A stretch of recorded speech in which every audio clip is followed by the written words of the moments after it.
The pirates. Mari? She asks as she walks into the docking back. The boys had been out for some mischief while everyone was busy, and now an old friend was being held at gunpoint. Agenda? My gracious, what are you? Mari begins. You know each other? Her Miles asks, and Agenda huffs as she bounds up to them and stands upright. There's another prisoner they have, a Drin in a rather fetching pink striped coat. Oh my goodness! Are you pregnant? You smell pregnant. Who's the father? Is it one of these men? Mari asks, bouncing in her overly skimpy outfit. I am. Now what's going on? How do you two know each other? Miles says as he undoes Mari's cuffs to let her rush forward and embrace Agenda. This she-beast of a wolf and I used to run together before I got out of the business, Mari exclaims with glee as she and Agenda hold on to each other's shoulders and smile. Agenda? Miles asks and draws her attention. How do you know Madam Horny, one of the two most infamous pimps on the planet? Pimp? What have you been up to? Agenda demands.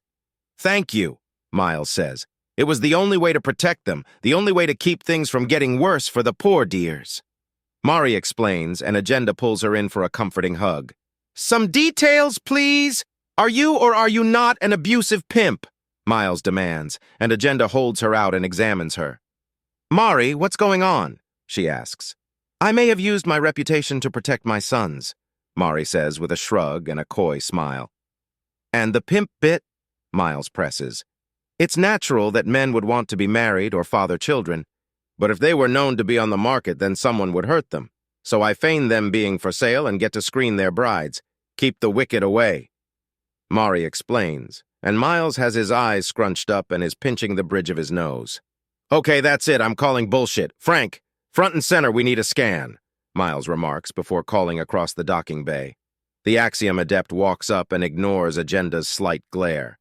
She's been claiming, I heard their voices, Carrie, and I have oversensitive ears, Franklin says as he looks from one to the other.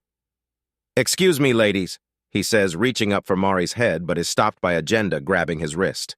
What are you doing? Agenda demands. Seeing if she's lying to us. People change captain. She might have been sweetness and sunshine when you knew her last, but... Franklin's explanation is cut off by the two women bursting into laughter. He then grabs the side of Mari's head with his left hand, and the Carib woman goes still along with him. Hey! Agenda protests, and Miles raises an eyebrow.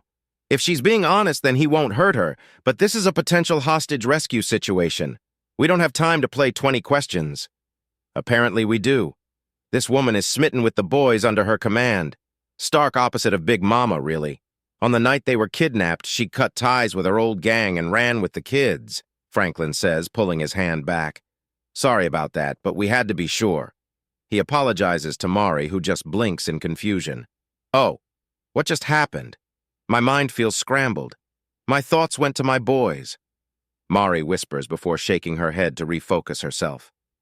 I did a basic scan of your boys and what you think about them, important memories and such. I saw the rescue. I saw your maternal instincts hit you hard enough for you to betray your old gang and run with them. I saw you cross 6 different worlds to keep them safe. I saw you seeing them married, and the children they've had slamming that maternal instinct twice as hard. So she's telling the truth? Miles asks, and Franklin nods. All right then. Madam Mary Horny, you have my apologies for the unpleasantness of our meeting. My associates and I are part of Captain Lilpaw's crew. They have a habit of leaving us with little to do, so we've taken it upon ourselves for a little urban renewal on a planetary scale. Basically, our girls are in the process of conquering Vucha, and we want to make it a place worth ruling over. It has 2 parts, fixing things and breaking things. Going after the 2 most infamous pimps on the planet was part of the breaking plan. Your reputation got you caught up in our little trap. I see. And what are you planning on doing now? Agenda asks, giving Miles a pointed look. Look gorgeous. You've got enough on your plate screening all the new hires and securing your power. We're helping you out in our own small way. After the first little bit of breaking, we've got the task of building schools and recreational centers for youth, keep the young educated and keep them occupied and out of the gangs. Miles explains and Mari gasps. That's wonderful. But what can you do? You're just, not to be rude, but what do you actually know about these kinds of things? She asks, and he chuckles. Enough, don't you worry, we're more than just pretty faces. Franklin assures her before Miles can. Incidentally, I did a scan of Big Mama, too. Would you be willing to help out with her stable? They need the kind of support and care that no one on the ship really has time or the aptitude for. What are you doing, Franklin? Miles asks. She's seen each of her adopted sons happily married off and keeps protecting them still with her nasty reputation and is actively looking to protect more. That's what she was planning with Ryu, get him off the street and into safety. Franklin explains to Miles, whose eyebrows go up. Are you willing to do so again, ma'am? We've got 30 young men being held hostage against the women that have bonded with them. 30! Mari and Agenda demand in shock. 32, actually. But that would be, Miles asks, doing the math. A full tenth of all men in the city. Yes, Franklin says. She considers it a point of pride that 1 in every 10 girls pays her. God damn, Miles mutters. Do you have the locations? Yes, but we'll need more than just the truck, Franklin says. I'll get some girls down. Franklin, give the locations. Mari, are you willing to help them? I'm willing to give you a wing of the manor to keeping them all safe. Agenda says, and Miles gives her a weird look. So little Johnny wasn't the one-off you tried to play him off as? Miles asks with a grin. Little Johnny? Mari asks. Oh, just go already, rescue those poor boys, Agenda tells him. All right, we'll be taking that massive transport in Docking Bay 56 then. We need to bring all of them along at once, Miles says before stepping back. I'll let you two get reacquainted. Boys, we're heading out for some rescue. Docking Bay 56, hustle, hustle, hustle, he shouts, and there's a flurry of movement from the boys who rush out as one. Hey, Jin Babe, you got time to take a prisoner for me? I've been stomping on some local troublemakers to help stabilize things. She's in Docking Bay 73. Jake asks on his communicator and smiles at the answer. Oh, me? Just heading out with the guys to finish up some of it so we can get started on making this world a better one. Don't you worry, I'll be fine. Ah, is da big man in love? Beck teases him and dodges an offhanded swing. Ha! Oh, nothing. Just a little shit who's going to get what's coming to him, he says, and on the other end, Jin can be heard laughing. Anyways, we're off to rescue some poor abused boys. Wish me luck.